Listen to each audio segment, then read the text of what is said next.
hard times for everyone. We are afraid for our children, our elders, and ourselves. But if this time can teach us anything, it's that everyone counts. Every nurse and every doctor, every driver and every clerk,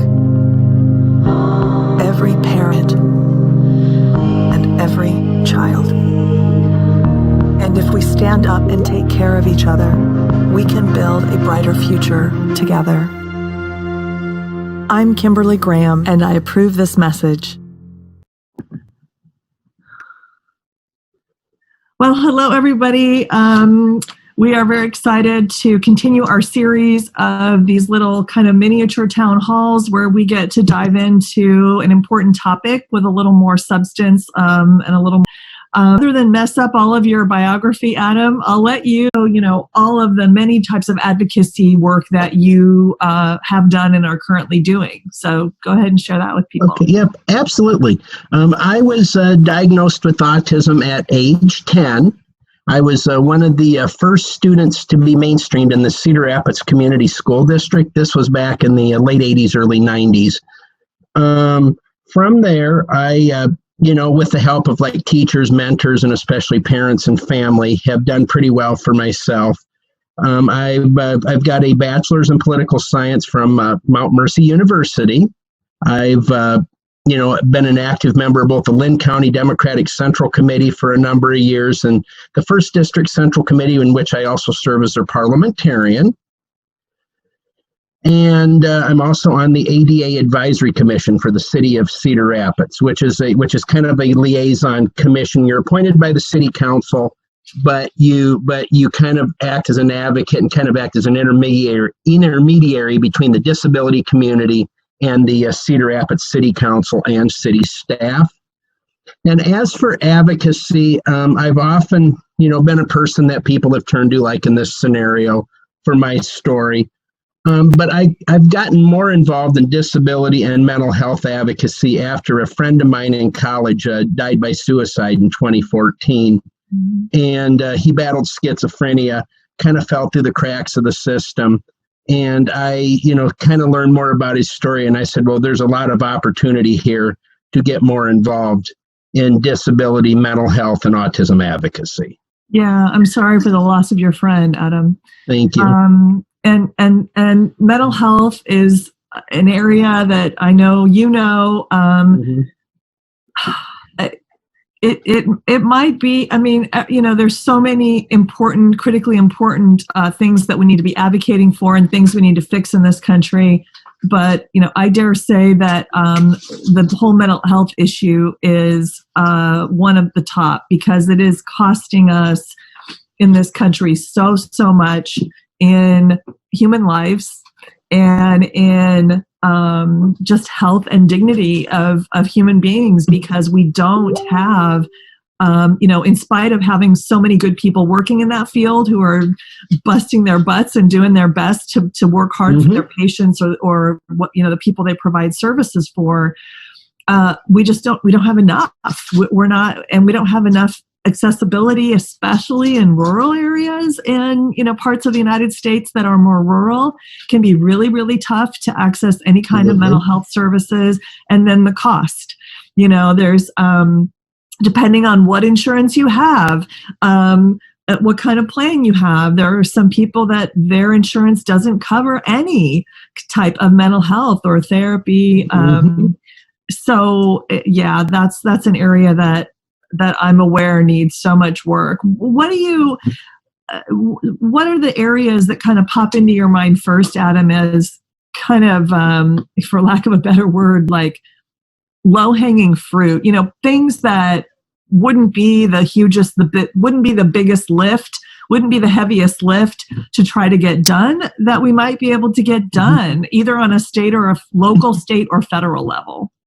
I was going to say also to mention on the mental health issue too, autism is very, very much comorbid with, other mental health conditions, such as there's a lot of people that are autistic that have depression, obsessive compulsive disorder, bipolar disorder. So to start off there's a lot of comorbidity and correlation between having an autism diagnosis and having a diagnosis of another mental health condition. Mm-hmm.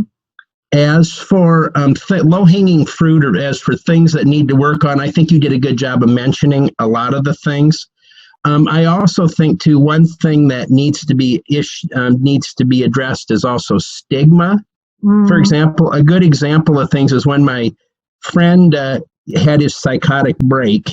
He basically was president of the Unitarian congregation I go to, and it was kind of a taboo subject to discuss his condition, his psychotic break, and the minister kind of made a point of it, and I don't know if it was just, the way that we kind of view it in our society, that, even kind of to reach out to him was a taboo.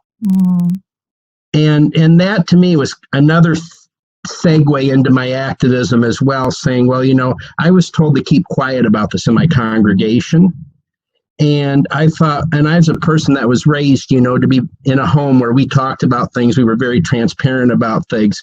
And that really, after he took his life, that really, really upset me. But also too, you also mentioned about the rural access. I've heard stories of people having to travel 2-3 counties here in Iowa in order to access even, a psychiatrist or a mental health provider. Is a very thing. So maybe some type of incentivizing people, like through a student loan program, or through some type of housing cost, or some type of bonus with their pay, to try to get mental health providers in, more rural communities. Yeah. One idea that I learned about, I think through a news story, I think I saw a news story about this, maybe on NPR or on TV. I don't remember. But a year or two ago, I saw a story about, the horrible lack of mental health care providers, and all kinds of health providers, but especially that, and doctors and nurses in rural areas and all of that. And that even when they're managed to recruit them by paying them really, really, really well, or giving them, a housing or any of those things, it's very hard to retain them. And it's because they don't have really roots in that community. They ultimately perhaps want to go back to a place that they more think of as home, where they're from, so to speak. Right. And so one of the ideas, which I think is a fantastic idea, and I would love to see us do this on a state level, the state of Iowa doing a program like this, or we could implement something also on a federal level, would be have a program where we actually identify, say, high school seniors who are already living in the community that we lack, doctors, nurses, healthcare, mental health therapists, psychiatrists. And this is not a quick fix, because obviously these young people would have to go through school and a residency and all of that.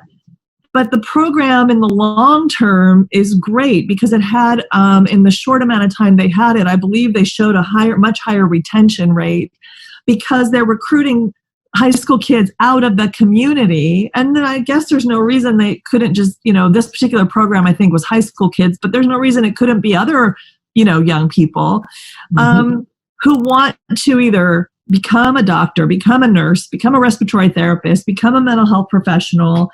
And then they go do all the schooling, and the community or the state or the feds, whoever's going to be funding this program, pays for their education up front. And then if they come back to their community that they're from and that they already have connections with, because maybe their grandparents live there, or their parents or their cousins or friends, and they stay in that community for a number of years, then all of their college expenses and medical school expenses and all of that ultimately are completely forgiven. And so it's making an investment, in somebody, and of course it's rolling the dice, there's no guarantee that they would stay in the community forever. But it just, I can see how that would have a little bit higher success rate at retaining those professionals, because they're from there to begin with, instead of trying to transplant, somebody who's originally from New York City and get them to come live in, Indianola, or which is where I lived for 25 years or something, which some people from New York City may love and others not so much. So, right. It just, yeah. But if you have roots and a sense of community and you already know family and friends there, I think that increases the likelihood that you may end up staying there more long term. Somebody is I see. Tim just had a question about. Yeah. On the education, it says on the education, para-education side of things, what can be done to help people with autism, and how can we invest in people with autism? Great question. What do you think? Absolutely. For me, I'm more on the high functioning end of things, and I have had some supports, through my schooling, for example. I've had very supportive parents. I had a father, for example, that was not afraid, let's say, to jump on the superintendent's desk one time because something was not getting done. But as for investing, one thing I'm finding out, there's a lot of talk about autism and children, but once those children age out into adults, especially adults that are higher functioning, and, for the most part function in the world, but need a few supports here and there, that help is, just not available. And that help would come in places such as, job, providing, jobs, for example, to fit the need of people with autism. I'm running into, for example, vocational rehabilitation, other job-related services. What they do is they try to get you into a job, maybe, working behind the counter at McDonald's, doing janitorial, working in the grocery store. Those are all, needed jobs in the community, and, they have a purpose. But there are some of us that, with our college backgrounds and stuff, are striving to do something a little bit more than that. And sometimes those frontline positions are not a fit for us. Working, like, I've done a lot of jobs in call centers, which I've really, really struggled with a lot of aspect of trying to keep numbers up. The social interactions haven't been too bad, but sometimes there's trying to balance the social interactions, keeping your numbers up, trying to follow the policy and rule and regulation, and that type of thing. And I think another thing too is there are some of us, again, that may have some issues with day-to-day living skills. And again, it's not the fact that, we maybe need to be in a totally supported setting like a group home, but, there needs to be more help. Maybe somebody needs a little help with their finances, or a little help with, cleaning their place of residence, so to speak. And it just seems like that those services are non-existent to a higher functioning person. There's almost, you've got to be, in order to access any type of government services or any type of even private services, there's got to be a lower level of functionality there. Yeah. And it sounds like that across the board is a problem, not for people with autism, a higher functioning autism. And I don't know if you know Leslie and Scott Carpenter. I'm guessing you probably do. Very good friends of mine. Yep. And so we did a whole panel like this on mental health, because, having to do with their advocacy and their particular target that they talk about most in their advocacy. And it sounds like a very similar issue that, Leslie and Scott and you are talking about the fact that we need to be looking at the whole spectrum of function. Some people with autism and, like Leslie and Scott discussed, mental health issues have various levels of functioning. But unless you are very, very low functioning, it's very difficult to get the supports you need. And so we're missing out. In the case of the people with higher functioning autism and all autism, I think we don't, tell me if this is it sounds like the right characterization of this, Adam, is it occurs to me that we're kind of, by failing to invest in the supports necessary to let people with autism truly live to their fullest potential, by providing some support so they can actually do the things they're most capable of doing, we're kind of ripping ourselves off as a nation, because we're losing the economic value of all that work. And we're losing, more importantly, we're losing the dignity that people, Eric Dunat was talking about this the other day when we were doing a forum on people with disabilities, that the dignity of work that people with disabilities also have various levels of functioning and abilities, but absolutely, we don't provide the necessary supports to kind of, it seems to me now, talking with people with disabilities, mental health, and now autism, I see a theme here. We don't provide the necessary supports for people that we sort of say, oh, they can get along well enough. So, we're just going to go help the people that really, really are, in dire need of supports to function. So, yeah. And that's kind of the underlying theme of our entire campaign for United States Senate. I don't think I said, I'm Kimberly Graham, I'm running for United States Senate. I don't think I ever said that anyway. But if for some reason you're watching this and you had no idea, you probably do if you're watching this. But the whole theme of our campaign really is people over profits. And it doesn't mean profits are bad. We need profits. We need ethical companies that treat their employees well. But we should be putting people first. And the thing about that is when we put people first and give them the necessary supports that they need to live to their highest potential, then that ends up actually creating more economic opportunity for everyone and bigger and better and healthier corporations, when we are more inclusive. And I was going to say, too, along with your thing, I do know that I've read that there are some companies out there that have, put programs into place to look into that are hiring people with autism. Unfortunately, it's, companies out of state such as Microsoft. I've also read that there is a company in the Chicago area that's, that hires like more IT computer type people. And there's also, I was reading in a book once about a company in the Netherlands or somewhere. I think they do a lot of computer IT engineering, that type of thing. So that's, one thing, maybe to look into. Another thing to kind of go along with your comment too is some of it, I think, is just resource allocation is the fact, that the funds, are hardly there to, deal with the lower functioning population. So when everything gets said and done, there's, nothing left over to help the higher functioning population out. Yeah, absolutely. And, we've just got to decide as a nation. And I hope that we are increasingly deciding, and I hope that voters will increasingly decide to not vote for people who don't see that and who don't recognize the importance of those investments. One thing you'll never hear me say is free anything, free college, free healthcare, free, because it's not free.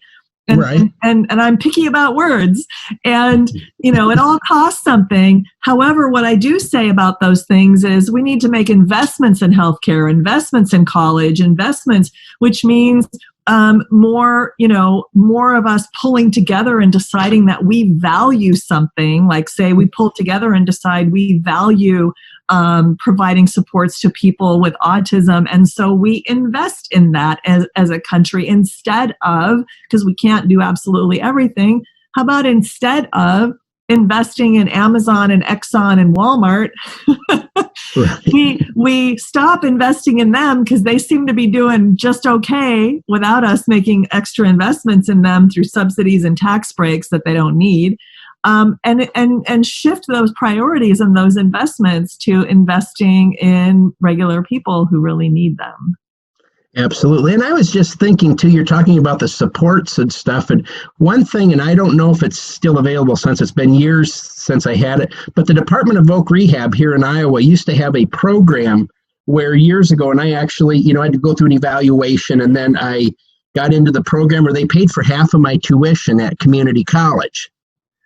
And I thought that was, a really cool program, but oftentimes it all depended upon state funding, every year, whether that money was there or not. So sometimes the funding could be less, other times it would be 50%. There's a couple of times the money wasn't there, but I mean, that was really, really helpful in, getting me through my education as, that financial piece. Then also, like, they also help pay for, like, if you needed a computer or some type of assistive device, to get you, help you with your education as well. So, yeah, that's really important. And, hopefully we at least flip the state house here, the House of Representatives here in Iowa in 2020. And, maybe we even have a shot at flipping the Senate. And then if we flip the governor's seat in 2022, then we might actually start getting back on track to the kind of state that I believe that we should have and could have, where Medicaid is not privatized and we're not depriving all kinds of people of the care that they need because of these private MCOs. And that's a whole other show, as they say. But Tim is saying there's a joke in the autism community that autism causes vaccines. The idea, Tim, the idea being that people with autism often excel in math, sciences, and other areas because of the unique thinking that comes along with it. That autism produces a disproportionate number of scientists and people that excel in math and science and chemistry and all of that. Yeah, you know what? That's certainly something that purely anecdotally in my life, like in my personal life, the people that I know who are somewhere on the autism spectrum, I'm just clicking through the few individuals that I like personally know well enough. And they're almost universally in fields like IT, computer software engineering, science. Is that just kind of a stereotype, a myth that has become popular? Do you know, Adam, or is there any, and you may not know, which is totally fine, or is there any actual studies or surveys that have been done that show that maybe that show that adults that have been diagnosed with autism at some point in their life actually are in those fields in a disproportionately high number? I know I've done some reading, and they have said that there's, for example, a high amount of autism in Silicon Valley. But I mean, it's one of those things. I think that those jobs kind of appeal to people with autism because, the lack of social contact, the systematic thinking that goes into those jobs, but also too, I've run into people on the spectrum that are in places, such as, politics, economics, working in your universities, doing research. But unfortunately, again, talking about autism, so many of them are not living up to their potentials because, either I was reading somewhere, and I can't remember what the statistic is, but it's something like only 20% of people on the autism spectrum are gainfully employed. Wow. And with that employment, oftentimes I'll have to look up that number again, but within that employment, oftentimes people are doing, they're noble professions, but doing jobs that maybe do not best, meet the talents and the interests that they have. Yeah, so. Definitely. Another question, what information needs to be spread about autism to help eliminate some of the stigma, and what can be done on that level? I guess one of the things that needs to be done, I've done a lot better than a lot of people. I know that a lot of people still deal with stigmas. I don't as much, probably some of it I'm very open about it. But one of the things I often see is autism dealt with as just a childhood disorder. There is not the conversation, as autism with adults. And again, with that, there's not the conversation about, the higher functioning autistic adults. It's about, more people that are on the lower functioning end of the spectrum. And I think, unfortunately, a lot of that has to do with the fact that, adults with autism need to be more open about their stories sometimes, because I think a lot of it is, and some of it's also organizational too. You have organizations out there such as Autism Speaks and that type of thing. And one of their things is to raise money for, autism research and various aspects of the disorder. And I think sometimes that messaging kind of gets in the way sometimes of, the messaging of people who actually have the diagnosis of wanting to. And, but with that too, it also very much is a lot of parents and a lot of professionals, are involved in the conversation. And again, there needs to be a way to have people that actually have the diagnosis get out there and, tell their story more. Yeah. So if I'm hearing what you're saying, we need to provide opportunities and amplify the voices of those who actually have autism, to the extent that anyone, to whatever level they are capable or want to express or tell their story. Yeah, I think that's critically important, and that kind of goes for any group or any constituency, any community that we want to ultimately have them truly live up to their potential, but because we support them the way that they need to live up to their potential. First, we have to listen. We have to listen to what they need to live a life of health and dignity, and then we have to go work for that and get that. But it starts with listening. And I wonder too, something else that just occurred to me, that my partner, my fiance, is in his 50s, and when he was a little boy, it wasn't autism wasn't widely recognized or tested for, or any of that, 40 years ago. Consequently, he's never been diagnosed, and we will never know. He's a software engineer. Who knows? But, I think that there's also, some people, I think, get to a point in their life where they may suspect that they are somewhere on the spectrum, but because of that stigma, and maybe they figure, well, I've done okay this far in my life, why go get actually tested and evaluated now? What difference is it going to make? I've been done with college for 30 years. It's not like I'm going to suddenly have a, special education plan or something like that. So I think there may be a lot of people too, who maybe are on the spectrum and just think that they have some kind of, maybe a learning disability or some kind of mental health or emotional problem, when it may be that it's autism and they just don't know because they've never been actually properly evaluated. And I've had conversations with a lot of people that have self-diagnosed in a sense, and they've kind of came to me and they've said, well, I think I'm on the spectrum, and I've had this and this happen. But I've also had people who have gotten that diagnosis, and and it's been like an aha moment. It's like, well, so that's what has been going on all these years. That's why I think or feel the way I do, so to speak. Yeah.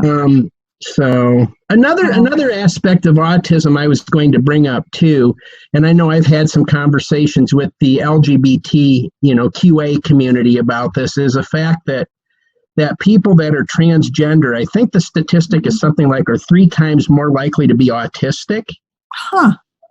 And I mean, I don't know the reasoning behind that. There's a bunch of different reasons, but I've had, some conversations, especially with the Stonewall chair, who is a person, that is on, I just thought I would kind of bring that up too, something to kind of look at, maybe the correlation between, being transgender and, having an autism diagnosis as well, because there's, high rates of autism in that community.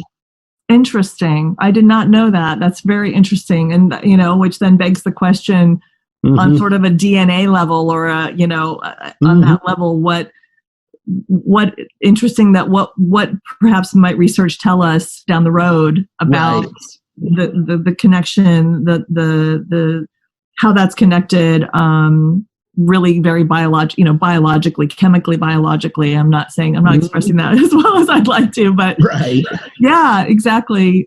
Tim, who's on the call from our team here, who's our social media guru, and senior strategist, said that he was diagnosed as an adult, but he said they really don't test adults, which is actually kind of a tragedy. And I think it can be for the reason you just said, Adam, is people might just think there's something wrong, and when you actually are able to name it and then learn more about what it is that you are diagnosed with, I think it can be helpful to learn how to cope and get supports, maybe, or even just feel less alone, because then you can have a sense of community with other people who are experiencing something. Yes. I mean, like I said, I got my diagnosis at 10 years old. And for me, you were talking about how diagnosis and, how more people are being diagnosed. For me, I remember I had to go to University of Iowa Hospital, and it was an overnight diagnosis. And they had, run through all these, mental, physical, IQ, various type of tests, and talking to various doctors and medical professionals and that to make a diagnosis. Well, today I understand that diagnostic process is probably a lot more streamlined. But this was back in 1987 or 88, I believe, when I was diagnosed. But I know exactly what you're saying. I mean, I've seen both sides of that coin. And some of it too even goes back to the fact of, trying to get in to see a mental health provider that can do the diagnosis. Let me go back. I've also got a nephew who's 8 years old, who's also on the spectrum. It took his mom and dad almost 2 years for him to get a formal diagnosis, to get services. And I mean, it was like a bifurcated process that they had to go through. See one doctor to kind of evaluate, and then make an appointment to see somebody 6 months later, to get another, to get the formal diagnosis. But I mean, I think that the lack of access to mental health providers as well may be one